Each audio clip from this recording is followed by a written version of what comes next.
All right, everyone. So there are talks in Washington about President Volodymyr Zelensky making concessions with the Russians, basically going to the Russians to negotiate for peace. And this was reported recently by the Washington Post. And it says here, U.S. officials say they believe that Zelensky would probably endorse negotiations and eventually accept concessions, as he suggested he would early in the war. They believe that Kiev is attempting to lock in as many military gains as it can before winter sets in, when there might be a window of diplomacy. So if there are negotiations between Ukraine and Russia, Ukraine is going, there's a pissed off cat next to me. Ukraine is going to have to make concessions with the Russians. Ukraine is going to have to make a compromise with the Russians. And more than likely, Ukraine is going to have to give up territory to Russia. More than likely, it's going to be Donetsk and Luhansk. It's going to be the Donbass. If that happens, this is going to anger the far-right fanatics in Ukraine, and this has been a problem in Ukraine when it comes to making peace with the pro-Russia faction for years. In 2019, Zelensky signed on to the Steinmeier Formula. The Steinmeier Formula was an idea that was produced in Germany, and the whole plan of this idea is that Donetsk and Luhansk would be given autonomy. Zelensky signed on to this idea. This pissed off the far right in Ukraine, and they were people saying that they would literally do a lynch mob on Zelensky. For example, just to give you guys an example here,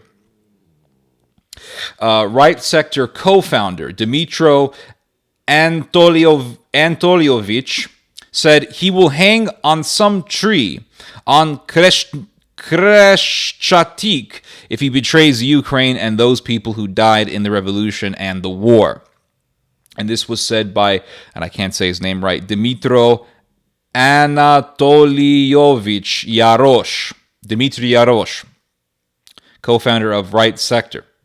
And it was reported in an article in 2014 published by Foreign Policy that the uncomfortable truth is that a sizable portion of Kiev's current government and the protesters who brought it to power are indeed fascists. Now today they say, oh no, there's like 10 Nazis in Ukraine. Well, in 2014, it was quite obvious that Ukraine had a Nazi problem if you read reports from that time.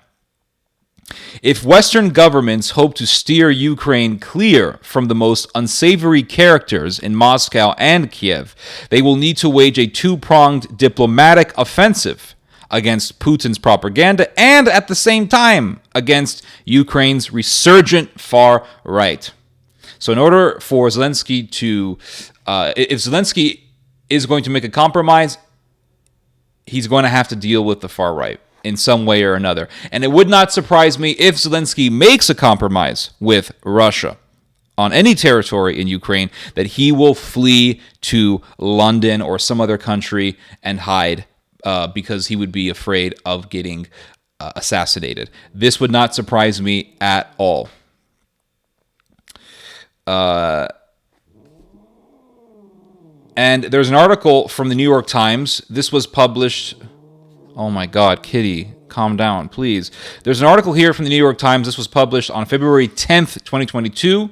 So just right before Russia invaded Ukraine. And it says here in the beginning of the article, yes, Yuri Hudimenko said he is ready to take up arms, but not necessarily against Russia, as the leader of Democratic Acts, which is a political party in Ukraine, one of dozens of right-wing or nationalist groups that represent a potent political force in Ukraine and are fiercely opposed to any compromise with Moscow. His anger will be directed at Ukraine's government if it grants too many concessions in exchange for peace. And this is what Mr. Hudimenko said. He said, we'll deal with Russia one way or another later. If anybody from the Ukrainian government tries to sign such a document, 1 million people will take to the streets, and that government will cease being the government. So, if Zelensky makes a compromise with Russia, there is really a strong likelihood of a resurgent far-right counter against the Ukrainian government, and against Zelensky.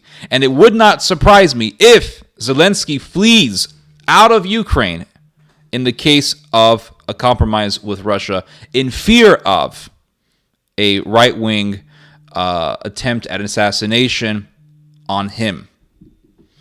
So anyway, those are my thoughts. You guys just heard some theology. God bless.